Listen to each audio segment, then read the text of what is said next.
నమస్కారం అండి. మనం ఇప్పుడు ఎద్దనపూడి సులోచనారాయణ గారు రచించిన 'ప్రేమ సింహాసనం' అనే నవలలోని 10వ భాగాన్ని విందామా?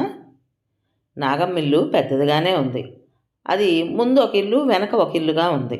మధ్యలో ఉన్న వరండా ఈ రెండిళ్ళని కలుపుతోంది. ముందు ఇంట్లో బల్లల మీద వేరుశనక్కాయల బస్తాలు వేసున్నాయి. పరుపు తాళ్ళు, దానా బుట్టలు, నీళ్లు తోడుకునే బకెట్టు మొదలైనవి ఉన్నాయి. వెనక వైపు ఉన్న ఇంట్లో వంటగది కాక వేరే 2 గదులు ఉన్నాయి. ఒక గదిలో 2 మంచాలున్నాయి. పిల్లలంతా కిందనే పడుకుంటారట. నాగమ్మను చూడగానే పాలేరు పరిగెత్తుకొచ్చి నాగమ్మ చేతిలో సంచి తీసుకున్నాడు. ఇదిగో ఆ మూటలో కొత్త చాంతాడు, కొత్త పలుపు ఉన్నాయి అంది. ఎప్పుడు బయలుదేరావే? నడుము వంగిన ఒక ముసలామె వచ్చింది. ఎప్పుడు బయలుదేరతాను? రాత్రి 8 గంటలకి. మన ఊరు రైలు ఎప్పుడొస్తుందేమిటి అంది నాగమ్మ విసుగ్గా. నాగమ్మ ఇంట్లో అడుగు పెడుతూనే చెంగుదోపి పనిలోకి దిగింది. ఈ అమ్మాయి ఎవరే నాగు? కళ్ళకి చెయ్యి అడ్డం పెట్టుకుని చూస్తూ అడిగింది రాజమ్మ. మా బాబాయ్ కూతురు, బొంబాయిలో లేడు? ఆయన కూతురు. సవత్తల్లి చూడటం లేదని పారిపోయి వచ్చింది. పెళ్లి కాలేదు, అందుకని నాతో తీసుకొచ్చాను. చదువుకుంది, పిల్లలకి చదువైనా చెబుతుంది. నాగమ్మ వణుకు బెణుకు లేకుండా అంది. స్వప్న అక్కడ వరండాలో నిలబడి ఆ పరిసరాలను గమనిస్తోంది. దూరంగా జొన్న చేలు కనిపిస్తున్నాయి. ఊరికి లైట్లున్నాయి. పిల్లలు బావి దగ్గర చేరి నీళ్లు తోడి స్నానాలు చేస్తున్నారు. నాగమ్మ కాఫీ కలిపి తీసుకొచ్చింది. చూడు, నీ పేరేమిటన్నావు అంది ఆరాగా. స్వప్న. అదేమోనబ్బా, నాకు ఆ పేరు నోరు తిరగదు. నిన్ను బుజ్జి అని పిలుస్తాను. ఇదిగో కాఫీ. నాకు అంత బాగా కలపడం రాదు. మా ఆయన ఎప్పుడూ తిట్టేవాడు. ఇప్పటికీ ఇది తాగి తర్వాత నువ్వు వంటింట్లోకి వచ్చి కలుపుకో. ఇదిగో, ఒక మాట 10 సార్లు చెప్పాలంటే నాకు విసుగు. ఈ ఇంట్లో మగాళ్ళు ఎవ్వరూ లేరు. నువ్వు చిరాకు లేకుండా మాతో కలిసిపోతే బాగుంటుంది. 4 రోజులు చూస్తాను. నువ్వు ఇలాగే నిలబడ్డావా రైలెక్కిస్తాను. నాగమ్మ అలా అంటూనే దూరంగా చూసి, ఒరేయ్ సత్తిగా, ఎక్కడ్రా నువ్వు? మూట విప్పకుండా ఎక్కడ చచ్చావురా అంటూ అరిచింది. స్వప్న కాఫీ తాగుతూ నాగమ్మనే చూస్తుంది. నాగమ్మ నెత్తి మీద ఈ ఇంటి భారం అంతా ఉందని వచ్చిన ఆ కొద్ది క్షణాల్లోనే స్వప్నకు అర్థమైంది. నాగమ్మ అటు బయట పాడి పని, ఇటు ఇంట్లో వంట పని అవలేలగా చేసేస్తుంది. స్వప్నని గదిలోకి తీసుకొచ్చి పిల్లల పుస్తకాలన్నీ గూట్లోవి తీసి స్వప్న ముందు పడేసింది. అక్కడున్న లాంతర్ తీసి బాగు చేస్తూ, ఈ ఊరికి లైట్లు పేరుకు మాత్రమే. ఎప్పుడు వెలుగుతాయో ఎప్పుడు పోతాయో ఆ దేవుడు కూడా చెప్పలేడు. ఈ లాంతరు కిరోసినాయిలు మాత్రం దొరుకుతుందేమిటి? దొంగ వెధవులు ఎక్కడ లేని కరువు అంతా మా ఊళ్ళోనే పుట్టించి జనాల ప్రాణం తీసేస్తారు. మా అత్త ఉందన్న మాటే కానీ కాస్త కూడా సాయం లేదు. అన్నింటికి నేనే చావాలి. నా మొగుడు చావటం కాదు కానీ నా ప్రాణం పోతోంది. ఆయనేమో హాయిగా పుట్టుక్కొని చచ్చాడు. నేనేమో క్షణం క్షణం బాధలు పడలేక చస్తున్నాను అంది. నాగమ్మ చెయ్యి ఒక్క నిమిషం ఊరుకోకుండా ఎంత పని చేస్తుందో, నోరు కూడా అంత తీవ్రంగా ఒక్క క్షణం విశ్రాంతి లేకుండా మాట్లాడుతూనే ఉంటుంది. స్వప్న నాగమ్మ ఇంటికొచ్చి వారం రోజులైంది. ఈ వారం రోజుల్లో స్వప్న ఆ ఇంట్లో బాగానే అలవాటైపోయింది. నాగమ్మ నోరు ఎంత చెడ్డదైనా భోజనం పెట్టడం మాత్రం చాలా బాగా పెడుతుంది. స్వప్న మొహమాటం పడుతుందనే అనుమానంతో ఇంకా ఇంకా తినమని బలవంతం చేసేది. స్వప్న తినే అన్నం చూసి బుగ్గను చేయి పెట్టుకుని, అది భోజనమా? చూస్తే 2 మెతుకులు రోగిష్టి వాళ్ళు తిన్నట్టు తింటున్నావు. నీతో కలిసి కూర్చుని తినాలంటే నాకు సిగ్గేస్తుంది. తింతును, సిగ్గుపడ మాకు అంటూ గద్దించేది. స్వప్నకి పిల్లల్ని చదువు కూర్చోబెట్టడం ఏమంత కష్టం అనిపించలేదు. వాళ్ళకి చదువు కంటే స్వప్న చెప్పే కథలు చాలా ఉత్సాహంగా ఉండేవి. నాగమ్మ మంచి వ్యవహార్త. ఇంటికి ఊర్లోని చాలా రైతు కుటుంబం ఆడవాళ్ళు ఎవరో ఒకరు వస్తూనే ఉంటారు. వాళ్ళ కష్టనిష్ఠూరాలు ఓపిగ్గా వింటుంది. ఎవరొచ్చినా ముందింట్లోకే వస్తారు, లోపల భాగంలోకి ఎప్పుడూ అడుగు పెట్టరు. అందువల్ల స్వప్నకి పిల్లల గది తన సొంతంలా అనిపించేది. స్వప్న ఏదైనా పనిలో సాయం చేయబోతే నాగమ్మ, ఏమమ్మోయ్, నిన్ను నా ఇంటికి తీసుకొచ్చింది పని చేయించడానికి కాదు, నా పిల్లలకి 2 అక్షరం ముక్కలు నేర్పడానికి. పనెందుకమ్మా తల్లి, పని చేసుకోగలను, కావాలంటే పాలేరుతో చేయించుకోగలను. చదువు సంగతి మాకు రాదు. తోటకూర తరుగుతున్న నాగమ్మ క్షణం ఆగి, బుజ్జమ్మ, నిజం చెప్పనా? నేను బస్తీ వెళ్ళినప్పుడల్లా స్కూల్కి వెళ్ళే పిల్లల్ని చూస్తుంటే ఏడుపు వస్తుండేది. నా పిల్లలు ఎప్పటికైనా ఇలా చదువుకుంటారా? వాళ్ళకు కుదురొస్తుందా అనిపిస్తుంది. అందరూ బస్తీ వెళ్ళి కాపురం పెట్టమంటారు. నేను బస్తీ పోతే ఇక్కడ వ్యవసాయం, గొడ్డు గోద ఏమైపోతాయి? నాకు డబ్బు ఎవరిస్తారు? మన పిల్లలకు చదువు చెప్పేవాళ్ళు ఎవరైనా దొరికితే బాగుండును అనిపించేది. మగవాళ్ళంటే విసుగు. ఆడకూతురైతే నాతో నా బిడ్డలా కలిసిపోతుంది.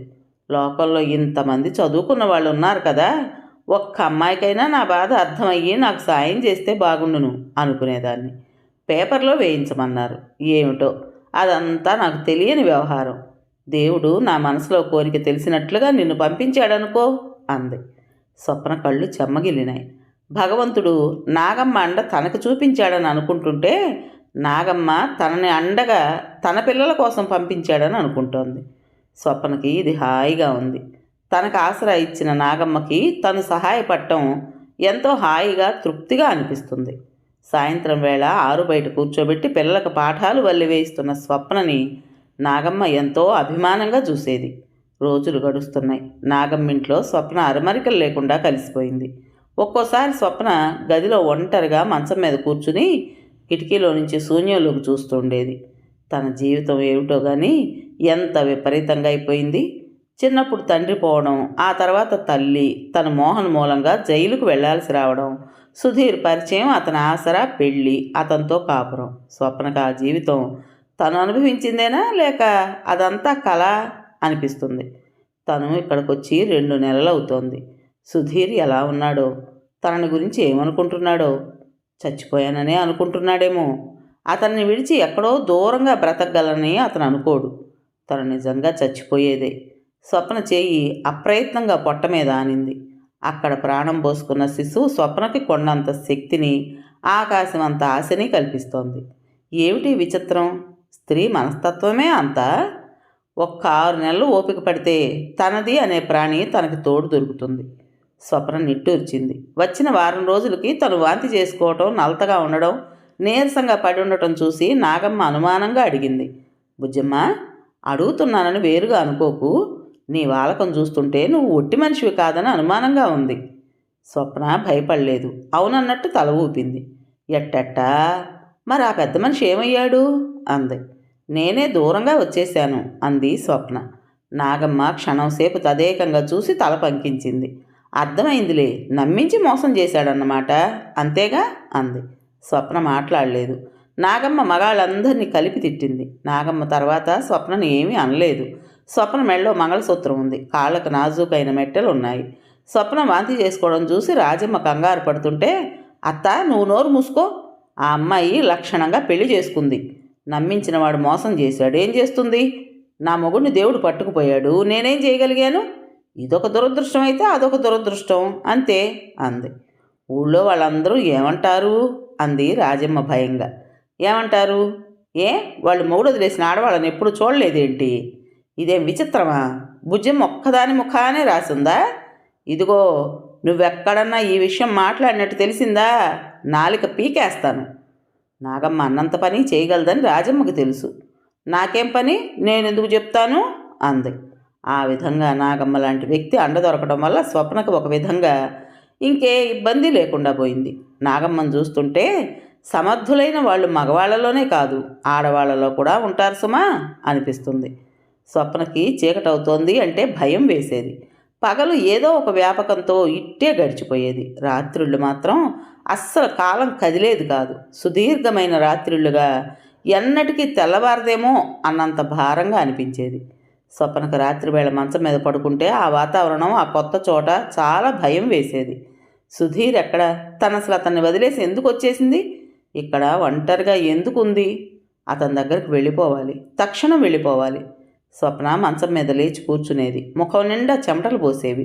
తను ఉదయం కాగానే లేచి వెళ్ళిపోతుంది. లేవగానే సుధీర్ కనిపించగానే మెడ చుట్టూ చేతులు పెనవేసి అతని గుండెల్లో తల దాచేసుకుంటుంది. ఆ పరిష్వంగం ఎంత సుఖంగా ఉంటుంది. అతని ఛాతీ మీద ఉన్న జుట్టు చెంపలకు తాకుతుంటే ఆ స్పర్శ ఎంతో హాయిగా ఉంటుంది. పిచ్చిపిల్ల, ఎక్కడికి వెళ్ళావు, ఎందుకు వెళ్ళావు అంటాడు. స్వప్న లేచి వెళ్ళి బట్టలన్నీ పెట్టెలో సర్దుకుని కూర్చుంది. తనకేదో పిచ్చి పట్టుండాలి. అందుకే అతను వదిలేసి చెప్పకుండా దూరంగా వచ్చేసింది. ఈ కొత్త వాళ్ళ మధ్య తను అసలు ఉండడం ఏమిటి? ఇక్కడ తనకు రక్షణ ఏముంటుంది? ఒక్క సుధీర్ సమక్షంలో తప్ప తనకి ఎక్కడా రక్షణ ఉండదు, సుఖం ఉండదు, శాంతి ఉండదు. వాళ్ళు ఏమనుకుంటే నాకేమిటి? మనిషికి కాస్తైనా స్వార్థచింతన ఉండాలి అనుకోసాగింది. స్వప్నకి వెర్రెక్కినట్లుగా ఉండేది. స్వప్న నాగమ్మని లేపింది. ఏమిటి బుజ్జమ్మ అంది బద్ధకంగా నాగమ్మ. నాగమ్మ, నేను వెళ్ళిపోతాను అంది. ఈ మాట వినగానే నాగమ్మ గబాలను లేచి కూర్చుంది.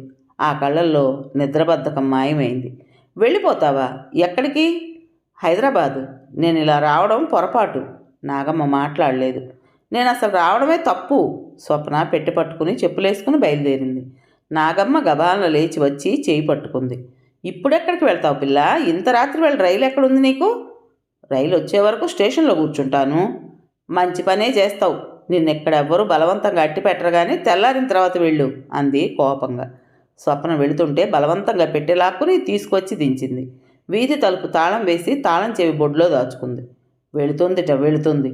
అర్ధరాత్రి వేళ నిన్నెవరైనా ఏదైనా చేస్తే మళ్ళీ నేను ఈ ఊళ్ళో తలెత్తుకోవాలా లేదా? నేను వెళతాను. నోరు మూసుకో. ఈ నాగమ్మ సంగతి నీకు తెలీదు. తిక్కరేగిందంటే 4 ఉతుకుతాను అంది. తర్వాత నాగమ్మ నిద్రపోయింది. స్వప్న అలాగే కూర్చుంది. తెల్లవారుజామైంది. కోళ్లు కూస్తున్న చప్పుడు, ఎరువుబళ్ళు పొలం వెడుతున్న చప్పుడు, పిట్టల శబ్దం వినిపిస్తోంది. వెనక్కు వాలి గోడకు తలానించుకుని కూర్చున్న స్వప్నకి కళ్ళు మూతలు పడినాయి. సుధీర్ గుండెలకు తలానించి కళ్ళు మూసుకున్నట్టే ఉంది. 10 నిమిషాల్లో గాఢ నిద్రలోకి జారిపోయింది. భళ్ళున తెల్లవారింది. జాము పొద్దెక్కింది. నాగమ్మ వచ్చి స్వప్నను చెడామడా తిట్టివేసింది. ఇదిగో బుజ్జమ్మ, ఏంటి ఇంకా నిద్రపోతున్నావు? రైలు వచ్చే వేళ అయింది. పోతానన్నావుగా, లే పో. స్వప్న కళ్ళు తెరిచింది. ఎదురుగా నాగమ్మ నిలబడింది. నాగమ్మ ముఖం చాలా చిరాగ్గా ఉంది. త్వరగా లే అంటూ కసిరింది. స్వప్న లేవలేదు. చిటికలో బయలుదేరకపోయావంటే రైలు వెళ్ళిపోతుంది. నాగమ్మ 50 రూపాయల నోటు తీసి స్వప్న మీద గిరాటు కొట్టింది. ఛార్జీలకు తీసుకుపో. నువ్వేదో నాకు దేవుడు పంపగా వచ్చావని, నా పిల్లలకు చదువు అబ్బుతుందని మురిసిపోయాను. నాగమ్మ ఏడుపు గొంతుతో అంటూ వెళ్ళిపోయింది. స్వప్న లేచి కూర్చుంది. రాత్రి తను చేసిన హఠం, పడిన బాధ గుర్తుకొచ్చింది. సుధీర్ దగ్గరికి వెళ్ళడమా? తన కంఠంలో ప్రాణం ఉండగా ఆ పని జరగదు. తిరిగి వెళ్ళడానికేనా తనొచ్చింది? మళ్ళీ అతని కాళ్ళకి బంధం అవటమా? తన వల్ల కాదు. తన పట్ల అతను చూపిస్తున్న ప్రేమ అతని జీవితానికి శాపం కాకూడదు. తన ఉనికి తెలియకపోతే అతను తప్పక విమలను పెళ్ళాడతాడు. స్వప్న లేచింది. పెరట్లోకి వచ్చి ముఖం కడుక్కుంది. లోపలికొచ్చి కాఫీ కలుపుకు తాగింది. రైలు వెళ్ళిపోతుందంటే బయలుదేరమే. మజ్జిగ చేస్తున్న నాగమ్మ కసిరింది. నేను వెళ్ళడం లేదు అంది స్వప్న. వెళ్ళడం లేదా? ఎందుకని అంది. స్వప్న మాట్లాడలేదు. నిన్నే నాగమ్మ అరిచింది. మరి రాత్రి ఎందుకు అంత గొడవ చేశావు? నిలవేసింది. ఏదో బాధ పట్టలేక అనేశానక్క. నువ్వేమీ అనుకోకు అస్పష్టంగా అంది. స్వప్న కాఫీ గ్లాస్ తీసుకుని తన గదిలోకి వచ్చేసింది. వెళుతున్న స్వప్నను చూసి నాగమ్మ తల పంకించింది. స్వప్న ఉంటుంది అనేసరికి నాగమ్మ కోపం మాయలా కరిగిపోయింది. భోజనం పెట్టేటప్పుడు అడిగింది. రాత్రి నన్ను కంగారు పెట్టేశావు కదా, అంత వెర్రిగా చేశావేమిటి? నువ్వు ఉంటావని అప్పుడు అనుకోలేదు. అదొక పిచ్చిలా వస్తుంది. అలాంటప్పుడు నువ్వు కోపం తెచ్చుకుని నన్ను వదలకక్క అంది స్వప్న. నాగమ్మ తల ఊపింది. ఇంకే చెప్పావుగా నువ్వు, ఇక నేనెందుకు భయపడతాను అంది. స్వప్న కాస్త ఖాళీగా కూర్చుంటే చాలు పుట్టబోయే శిశువు గురించి ఆలోచనలు వచ్చేవి. ఆ ఆలోచనలో పూల తెప్పలా ఎంతో హాయిగా ఉండేవి. స్వప్నకి నెలలు నిండుతున్నాయి. మన్ను తిన్న పాములా బద్ధకంగా ఎప్పుడు చూసినా ఏదో ఆలోచిస్తున్న దానిలా కూర్చుండిపోతుంది. ఒంటరిగా ఉన్నప్పుడల్లా స్వప్నని రకరకాల భయాందోళనలు భూతాల్లా పీకు తినేవి. నేను ఈ ప్రసవం సరిగ్గా జరిగి మళ్ళా సవ్యంగా కళ్ళు తెరుస్తానా, ఈ ప్రపంచం చూస్తానా అనిపించేది. ఆ ఆలోచన రాగానే పుట్టెడు దిగులు, గంపెడంత భయం ముంచుకొచ్చేవి. నాగమ్మ, రాజమ్మ, పిల్లలు స్వప్నని ఎంత అభిమానంగా చూసినా స్వప్న మనసు నిండా మహాభయంకరమైన ఒంటరితనంగా ఉండేది. స్వప్న తరచుగా పొట్ట మీద చేయి వేసి ఆత్మీయంగా తడుముకుంటూ అనుకునేది, ఒకవేళ నేను మరణిస్తే ఈ శిశువుగతి ఏమిటి? ఎవరు చూస్తారు? అనాథ బ్రతుకవుతుందా? స్వప్నకి ఈ ఆలోచన మాత్రంగానే కళ్ళ నిండా నీళ్లు ఉబికేవి. ఈ ప్రపంచంలో నా అనేవాళ్ళు లేని ఒంటరితనపు బ్రతుకు ఎంత దుర్భరమో తనకంటే ఇంకెవరికి బాగా తెలుస్తుంది? స్వప్నకి చెప్పలేనంత దుఃఖం వచ్చేది. ఒకసారి ఇంటి ముందున్న ఆవరణలో మధ్యాహ్నం వేళ వేప చెట్టు నీడన మంచం మీద కూర్చుని నాగమ్మ కూతురు చిరిగిన గౌను కుడుతోంది. నాగమ్మ ఎదురుగా అరుగు మీద కూర్చుని కూతురికి తలదూవుతుంది. స్వప్న కుడుతున్నదల్లా క్షణం ఆగి నాగమ్మ వైపు, ఆ పిల్ల వైపు తదేకంగా రెప్ప వాల్చకుండా చూసింది. ఎదిగే బిడ్డకి తల్లి ఆసరా ఎంతో అవసరం అనిపించింది. ఏంటి బుజ్జమ్మ అట్టా చూస్తున్నావు అంది నాగమ్మ. అక్క, నువ్వు నువ్వు నాకు వాగ్దానం చేస్తావా? అదిగో, నాతో ఆ పుస్తకాల గోల మాట్లాడొద్దని ఎన్నిసార్లు చెప్పాను.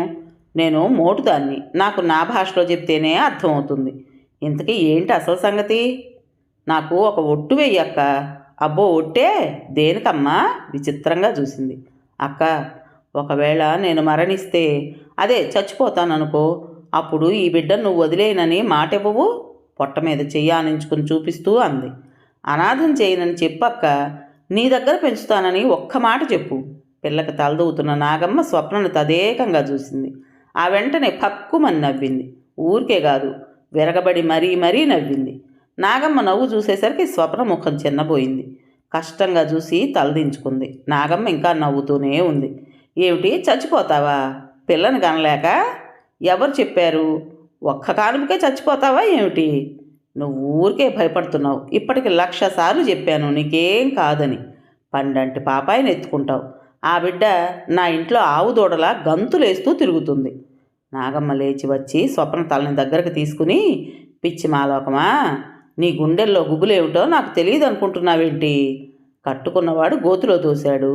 అలా అనకక్క. స్వప్న తలెత్తబోయింది. చట్ నోర్మి, ఇంత అన్యాయం చేసినా ఆడి మీద నీకు ఇంకా ప్రేమే? పెద్ద భక్తిగల పతివ్రత దొరికింది. నువ్వు నీకెవ్వరూ లేరే అని భయపడుతున్నావు. అందుకే పెద్దవాళ్ళు పురిటికి పుట్టింటికి పోవాలి అని చెప్పేవారు. ఎందుకంటే ఇట్లాంటి సమయంలో ఆడపిల్లకి కన్నతల్లి నీడ కావాలి. కానీ ఏం చేస్తాం, అందరికీ ఆ భాగ్యం దొరుకుతుందా? నాకు కూడా ఇంతే అయింది. మా అమ్మ లేదు, నా చిన్నప్పుడే చచ్చిపోయింది. మొదటిసారి నెలదప్పినప్పుడు ఇట్లాగే హడలు చచ్చాను. మా అత్త ఉందంటే ఒక్క మాట ధైర్యం చెప్పేది కాదు. పైనుంచి కానుపులో చచ్చిన వాళ్ళందరినీ ఏకరువు పెట్టేది. నా గతి అంతే అనుకున్నాను. నాకు ఈ ప్రపంచానికి రుణం తీరిపోయింది అనుకున్నాను. నేను చావగానే నా మొగుడు రెండో పెళ్లి చేసుకుని కులికితే చచ్చి దెయ్యమై పీక్కు తింటానని చెప్పేశాను. ఏమైంది? అంతా ఒట్టి భయమే. మా పెద్దది పుట్టగానే ఆ ప్రసవ వేదన అంటే భయం పోయింది. ఆ కాసేపు ప్రాణం ఒడ్డి ఆ కడుపు నొప్పి భరించాలి. అంతే సుమా అని తెలిసిపోయింది. ఆ తర్వాత 4 పిల్లల్ని చకచకాగా అనేశాను. నువ్వే చూస్తావుగా, నీకు కూడా ఇదంతా భయం అని తెలిసి వస్తుంది. తర్వాత నువ్వు కూడా ఇదే మాట అంటావు, చూస్తుండు అంది. నాగమ్మ స్వభావమే అంత. ప్రతి విషయాన్ని అవలేలగా కొట్టిపారేస్తుంది. ఈ ప్రపంచంలో దేనికి భయపడాల్సిన పని లేదు అంటుంది. స్వప్న నిట్టూర్చింది. నాగమ్మ చాలా అదృష్టవంతురాలు. నాగమ్మ లాంటి వాళ్ళకి జీవించటమే తెలుసు. జీవితాన్ని గురించి ఊహించటం, ఆలోచన చేయటం రాదు. జీవితం గురించి ఆలోచన తెలిసిన వాళ్ళకి 2 జీవితాలు అనుభవం అవుతాయి. ఒకటి ఆలోచనల్లో, రెండోది వాస్తవంలో.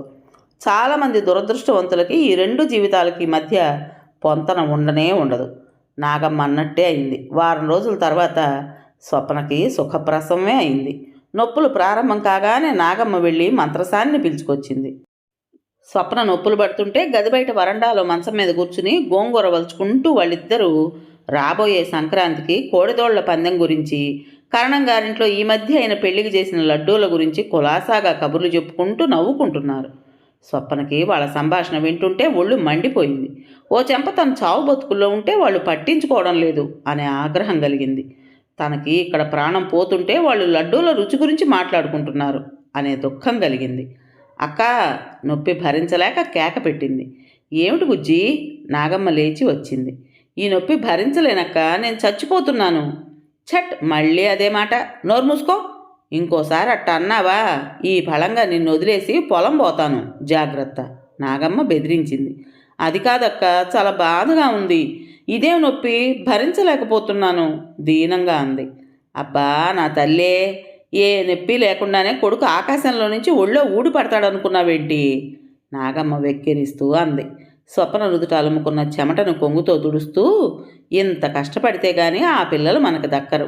మన అమ్మలు కూడా మన కోసం ఇట్టాగే కష్టపడి ఉంటారు. అందుకే ఆడదానికి పిల్లలంటే అంత తీపి.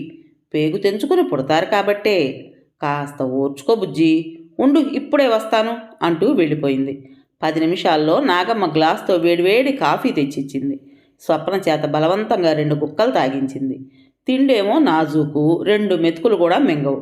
ఇప్పుడు తెలుస్తోందా ఆడదానికి ఓపిక ఎంత కావాలో అంది. 10 నిమిషాల తర్వాత స్వప్న భూమి బద్దలవుతున్నట్టుగా, ప్రాణం చీల్చుకొస్తున్నట్టుగా పెద్దగా కేక పెట్టింది. వెంటనే స్పృహ కోల్పోయింది. పావుగంట తర్వాత స్వప్నకి మెలకు వచ్చింది. గదిలో ఎక్కడి నుంచో కేర్మని ఏడుపు వినిపిస్తోంది. ఆ ఏడుపు శబ్దం స్వప్న ఇంతవరకు ఎప్పుడూ విననంత మధురమైన ధ్వనిగా కర్ణపేయంగా ఉంది. శరీరమంతా తెలియని శక్తులతో యుద్ధం చేసి చేసి ఎక్కడో లొంగ చుట్టుకు పడిపోయినంత అలసటగా, అణువంత కూడా శక్తి లేనట్టుగా ఉంది. నాగమ్మ దూరంగా వినిపిస్తున్న ఆ మధురమైన శబ్దం ఏడుపుని దగ్గరగా తీసుకొచ్చింది. బుజ్జి మెలకు వచ్చిందా? ఇదిగో నీ కొడుకు అంది.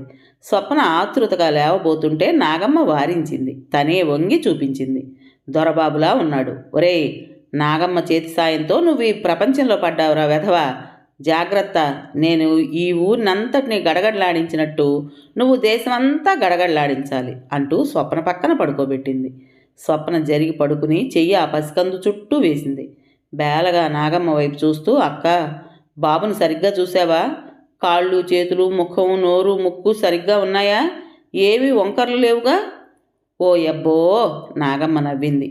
పిచ్చి బుజ్జమ్మ, అప్పుడే నీకింత ఆత్రం గదు. వంకుంటే ఏం చేస్తావు బుజ్జమ్మ? వీధిలో పారేస్తావా? నా కొడుకు కాదు అనుకుంటావా? నీ పిల్లాడు లక్షణంగా ఏ వంక లేకుండానే ఉన్నాడు కానీ నువ్వు కాసేపు హాయిగా నిద్రపో అంది. నాగమ్మ వెళ్ళిపోయింది. స్వప్న పడుకుంది. అంతటా నిశ్శబ్దంగా ఉంది. దూరంగా రావి చెట్టు మీద పెట్టేదో ఉండి ఉండి శబ్దం చేస్తోంది. స్వప్నకి తాను నూతన జన్మెత్తినట్టుగా ఉంది. మంచం మీద నుంచి లేవాలని, బాబుని ఎత్తుకోవాలని, గుండెలకు అదుముకోవాలని, భుజాన్ని వేసుకుని తిప్పాలని, ఎగరేసి పట్టుకుని కిలకిలా నవ్వించాలని ఎన్నెన్నో అనిపిస్తున్నాయి. తనిప్పుడు ఒంటరి మనిషి కాదు, కానే కాదు. తనకి ఈ ప్రపంచంలో నాది అనే ఒక ప్రాణం తోడుగా ఉంది. స్వప్న చిన్నారి పసికందు తల మీద చేయి ఆననట్లుగా వేసింది. ఆ స్పర్శ సుఖం అనిర్వచనీయమైన ఆనందం ఇచ్చింది. చిట్టి తండ్రి, నీకోసమే, కేవలం నీకోసమే నేను మృత్యు ఒళ్ళోకి వెళ్లకుండా బ్రతికాను. స్వప్న కళ్ళు చెమ్మగిలినాయి. స్వప్న మీదకింతలో ఎవరో వంగినట్లుగా అయింది. స్వప్న, బాబేడి, నన్ను చూడని. ఓ, ఎంతో బాగున్నాడు కదూ. మన అనురాగాల మూట. పరిచితమైన కంఠం వినిపించింది. సందేహం లేదు, అది సుధీర్ కంఠస్వరమే. స్వప్న ఆశగా కళ్ళు తెరిచింది. కానీ అక్కడెవ్వరూ లేరు. ఎప్పటిలా తన మనసే తనకి భ్రమను కల్పించింది. స్వప్న కళ్ళ నుంచి వెచ్చటి కన్నీళ్లు జారసాగినాయి. ఈ క్షణంలో అతనిక్కడుంటే స్వప్నకి దుఃఖం కట్టలు తెంచుకున్నట్టుగా వచ్చింది. బాబును చూసి తను ఎంతో ఆనందం పొందుతోంది. కానీ ఇప్పుడు అనిపిస్తోంది ఆ ఆనందం తను సగం మాత్రమే పొందుతోంది. సుధీర్ తన పక్కన లేనప్పుడు, బాబును చూడనప్పుడు తనకు పరిపూర్ణమైన ఆనందం ఎలా లభిస్తుంది? ఆ మాట అనుకోవటానికి కూడా తనకు అర్హత లేదేమో. ఏం చేసింది తను?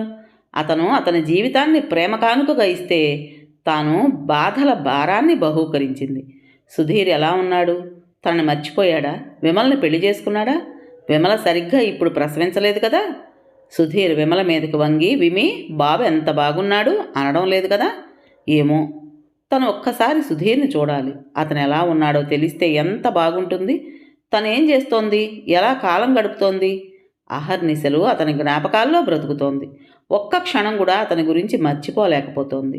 అన్నం తింటుంటే అతనితో కలిసి తిన్న దృశ్యం గుర్తుకొస్తుంది.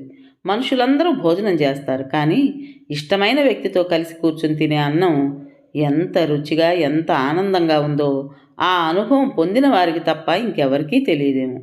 మంచం మీద పడుకుంటే అతనికి దగ్గరగా పడుకున్నట్టే ఉంటుంది. అతని పరిష్వంగంలో ఒదిగిపోయినట్టే ఉంటుంది. ఒక్క మాటలో చెప్పాలంటే అతన్ని వదిలి ఎన్నో మైళ్ళ దూరంలో శారీరకంగా వచ్చినా మానసికంగా అతని నీడ వదలనట్టే అనిపిస్తోంది. స్వప్న కళ్ళనీళ్లు తుడుచుకుంది. చిచి, తను దుఃఖించరాదు. అతని కోసమేగా అతన్ని వదిలి తాను ఇంత దూరంగా వచ్చింది. అది గుర్తు చేసుకుని ఆనందంగా ఉండాలి. తను సరైన పనే చేసింది. అతన్ని ఒక మహాబాధ నుంచి తప్పించింది. అది గుర్తు చేసుకుని ఆనందంగా ఉండాలి. కానీ ఈ గట్టితనం, విచక్షణ జ్ఞానం పట్టుమని 10 నిమిషాలు కూడా ఉండదు. మళ్ళీ అంతలోనే మనసు బేలగా అయిపోతుంది. స్వప్నకి తన మనసు ఏమిటో తనకే అర్థం కావడం లేదు. నేనిప్పుడు ఒంటరిదాన్ని కాను, నాకు ఈ చిన్నారి తోడుంది. స్వప్న 10 సార్లు 100 సార్లు అనుకోసాగింది. ఒంటరితనపు పాతాళంలోకి కృంగిపోతున్న స్వప్నకి ఒక ఆలంబన దొరికినట్టుగా అయింది. ఈ ఆలంబన సాయంతో స్వప్న జీవితంలో వెలుగు చూడటానికి సిద్ధమవుతోంది. స్వప్నలో ఒక మహానిశ్చయం ఏర్పడసాగింది. జీవితంలో తను నడవాల్సిన బాట ఏమిటో కనుచూపు మేర వరకు నిర్దిష్టంగా కనిపిస్తున్నట్టుగా అనిపించసాగింది. 20 రోజుల అనంతరం స్వప్న బాబుకు పాలిచ్చి నిద్రపుచ్చుతోంది. వరండాలో నుంచి నాగమ్మ కేక పెట్టింది. బుజ్జమ్మ, 4 గంటల బండికి నేను పట్నం వెళ్తున్నాను. నువ్వు పిల్లలకి ఆ పుస్తకాలు, పెన్నులు ఇంకేమిటేమిటో కావాలని అన్నావుగా, ఒక చీటీ మీద వ్రాసిపడి కొంగుకు ముడేసుకుంటాను. నాకు అసలే మతిమరుపు. ఆ పట్నం వెళ్ళానంటే ఆ సందడిలో ఒకటే గాబరాగా ఉంటుంది. మనసుకి ఏదీ తోచదు అంది. అలాగే అక్క అంది స్వప్న. బాబు నిద్రపోయిన తర్వాత మెల్లగా అతి పదిలంగా ఒళ్ళో నుంచి తీసి మంచం మీద పడుకోబెట్టింది. స్వప్న అల్మేరా దగ్గరకు వచ్చింది. పిల్లలకు పుస్తకాలు, పెన్సిళ్ళు కావాలి. బాబుకి రబ్బర్ గుడ్డ, దోమతెర, గొడుగు కావాలి. స్వప్న చీటీ వ్రాయడానికి పుస్తకం తీసుకుంటుంటే అందులో నుంచి జారి కాగితం మడత ఒకటి స్వప్న కాళ్ళ దగ్గర పడింది. స్వప్న వంగి దాన్ని తీసుకుని చూసింది. అది ప్రసవించక పూర్వం ఒకరోజు సాయంత్రం తను కూర్చుని సుధీర్కి వ్రాసిన ఉత్తరం. తను ప్రసవ వేదంతో చచ్చిపోతే బిడ్డ బతికితే ఆ బిడ్డని ఈ ఉత్తరాన్ని సుధీర్కి తీసుకువెళ్ళి ఇవ్వవలసిందిగా నాగమ్మను కోరుతూ ఇంకో చీటీ వ్రాసి పెట్టింది. నాగమ్మకి ఇలా వ్రాసింది. అక్క, నువ్వు అనుకున్నట్లుగా నేను ఎవ్వరి చేత మోసగింపబడలేదు. ఈ బిడ్డ నా పాపానికి ప్రతిఫలం కాదు. నాకు పెళ్ళయింది. నా భర్త అనురాగమూర్తి. మా ఇద్దరి ప్రేమ కానుకే ఈ పసిబిడ్డ. కొన్ని కారణాల వల్ల నేను నా భర్తను వదిలేసి వచ్చాను. నా బిడ్డ నా తర్వాత అనాథ కాకూడదు. నేను భరించలేను. నాకేదైనా అయితే నా బిడ్డని ఈ అడ్రస్కి తీసుకెళ్ళి అప్పగించగలవు. ఈ ఉత్తరం నువ్వే స్పష్టంగా అతనికివ్వు. బిడ్డను అప్పగిస్తూ స్వప్న చచ్చిపోయే వరకు నీ జ్ఞాపకాలతోనే బ్రతికింది అని చెప్పు. నువ్వు చేసిన మేలుకి కృతజ్ఞురాల్ని. అంతకంటే ఏం చెప్పగలను? నీ స్వప్న. స్వప్న సుధీర్కి వ్రాసిన ఉత్తరం తీసి చూసింది. అందులో ఇలా వ్రాసింది. సుధీర్, మీ నుంచి దూరంగా వెళ్ళిపోయే ముందు మళ్ళీ ఇలా మీ ముందుకు రావాల్సి వస్తుందని కానీ, మిమ్మల్ని ఇలా భిక్ష అడగాల్సి వస్తుందని కానీ నేను అనుకోలేదు. ఇది నా దురదృష్టంగా నేను భావించడం లేదు. ఎందుకంటే నా స్వార్థం కోసం, నా స్వసుఖాపేక్ష కోసం నేను మిమ్మల్ని వదిలి వెళ్ళిపోలేదు. నేను శారీరకంగా మీ నుండి వెళ్ళిపోయినా మానసికంగా ప్రతి క్షణం మీ సమక్షంలోనే గడిపాను. జీవితం నాకు సర్వస్వం ఇచ్చింది. నేను ఆనందంగా అందుకునే లోపల నువ్వు దీనికి అర్హురాలివి కావు అని నన్ను ఈడ్చి చెంప మీద కొట్టినట్టుగా నా నుంచి సర్వస్వం లాక్కుంది. నేను మీ భార్యనయ్యాను. హంతకురాలు అనే లోకోపవాదుని నా జీవితం నుంచి తొలగించుకోవాలని ఎంతో తాపత్రయపడ్డాను. మీ భార్యగా ఈ లోకంలో ఒక సరికొత్త వ్యక్తిగా జన్మెత్తాలని ఆశపడ్డాను, పెనుగులాడాను. కానీ నాకు శక్తి చాలలేదు.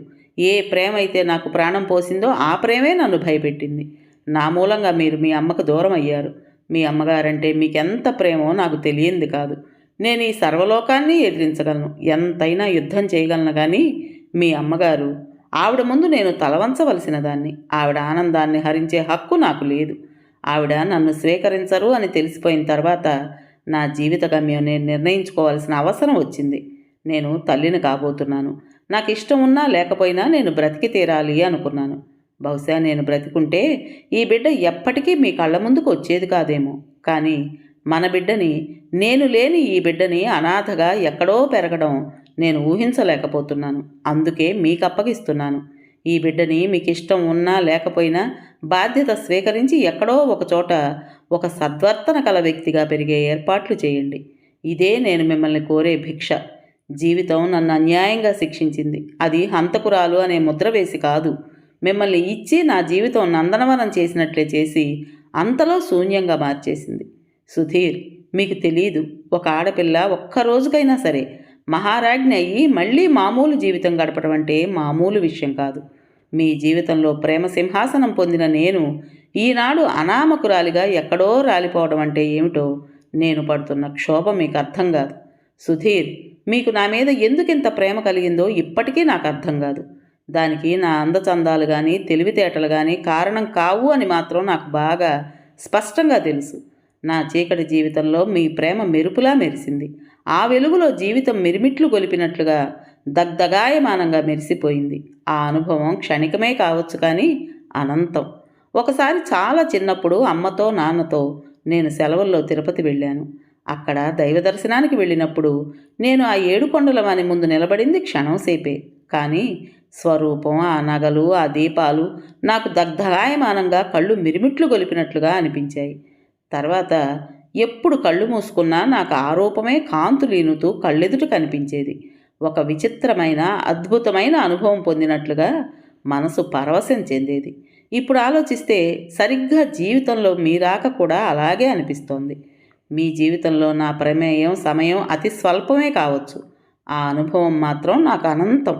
నా జీవితం అంతా అదే అనిపిస్తోంది. నేను ఎక్కడున్నా ఏం చేస్తున్నా ఆ అద్భుతమైన అనుభవం నన్ను వదలడం లేదు. ఆ అనుభవం పొందిన వ్యక్తిగా నేను తృప్తిగా, సుఖంగా, హాయిగానే చచ్చిపోతున్నాను. నా జ్ఞాపకంగా మీరు ఈ బిడ్డను స్వీకరిస్తే బాగుండునని ఎంతో ఆశగా ఉంది. నా ఆశ దురాశ కానీ అత్యాశ కానీ కాకూడదని ఆ భగవంతుడిని ప్రార్థిస్తూ సెలవు తీసుకుంటున్నాను. మీ జీవితంలో నేను ఒక కలగా మిగిలిపోయాననే భావిస్తున్నాను. జన్మ జన్మలకి మీ స్వప్న. స్వప్న ఆ ఉత్తరం చదువుతూ చలనం లేని బొమ్మలా నిలబడిపోయింది. ఈ ఉత్తరం ఇక్కడే ఈ గదిలోనే అదిగో ఆ మంచం మీద కూర్చుని రాత్రివేళ లాంతర వెలుగులో రాసింది. అది వ్రాస్తున్నప్పుడు తను ఎంత భావావేశం పొందింది. తన మనసు తాను పడిన ఆవేదన, పొందిన ఒంటరితనం అంతా ఆ అక్షరాల్లో రంగరించుకొని తాపత్రయపడింది. తన మనసుని ఆ ఉత్తరంలో బంధించాలని ఆరాటపడింది. ఇప్పుడు ఈ ఉత్తరం చూస్తుంటే ఆత్మహత్య చేసుకోవటానికి ముందు మనిషి చెప్పిన మాటల్లా ఉన్నాయి. స్వప్న నిట్టూర్చింది. బాబు పుట్టిన ఆనందం ఎంత ఉద్ధృతమైంది. ఆ ఒరవళ్ళలో తను అసలు ఇలాంటి ఉత్తరం వ్రాసిన సంగతే మర్చిపోయింది. స్వప్న ఆ ఉత్తరం వేళ్లతో పట్టుకుని చించబోయి ఆగింది. ఎందుకు చించటం? ఎలాగో ఈ ఉత్తరం ఉద్దేశింపబడిన వ్యక్తికి చేరదు. ఆనాడు తను పడిన బాధకి ప్రతీకగా ఉండాలి. స్వప్న ఆ ఉత్తరాలను బ్యాగులో పెట్టి భద్రపరిచింది. స్వప్న బాబు దగ్గరికి తిరిగి వచ్చింది. నిద్రపోతున్న వాడి వంక తదేకంగా చూసింది. బాబు, మీ నాన్న ఆ ఉత్తరం ఎప్పటికీ చదవలేకపోవచ్చు. ఒకరోజు నువ్వు పెద్ద అయిన తర్వాత అమ్మ పడిన బాధ ఏమిటో తెలుసుకుందువుగానిరా. వాడి తల నిమురుతూ అనుకుంది. నవల పేరు ప్రేమ సింహాసనం. రచించిన వారు ఎద్దనపూడి సులోచనారాణి గారు. ఇంతటితో ఈ నవలలోని 10వ భాగం పూర్తయింది. విన్నారు కదండి. మరి ఈ కథ మీకు నచ్చిందా? నచ్చినట్టయితే లైక్ చేసి మరో నలుగురికి షేర్ చేయండి. అలాగే కొత్త వాళ్ళు కనుక మన ఛానల్ని చూస్తున్నట్లయితే తప్పకుండా సబ్స్క్రైబ్ చేసుకోండి. ఉంటానండి.